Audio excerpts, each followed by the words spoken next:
Fins a l'octubre, l'Oficina Conjunta de Recepció de Denúncies, situada al passeig de Joan de Borbó 32 de la Barceloneta, estarà oberta a les 24 hores del dia, de dilluns a diumenge. Durant el primer any en funcionament ha tramitat més de 2.600 denúncies, un 64% de les quals han estat per furts i un 24% per pèrdues. El 80% de les denúncies han estat interposades per persones no residents a la ciutat de Barcelona. El balanç que es fa del servei és molt positiu i consideren que està justificada l'obertura de l'oficina.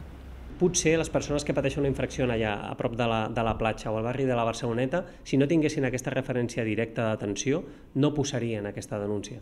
I per nosaltres això és molt negatiu, perquè ens queda tota una part de xifra negra que no acabem de conèixer del tot i que nosaltres, per poder administrar els recursos i gestionar el que passa al districte, ens convé saber exactament què està passant allà. Aquesta oficina recull denúncies per fets comuns i de baixa complexitat, atès que Ciutat Vella ja disposa de dues oficines principals, tant dels Mossos d'Esquadra com de la Guàrdia Urbana.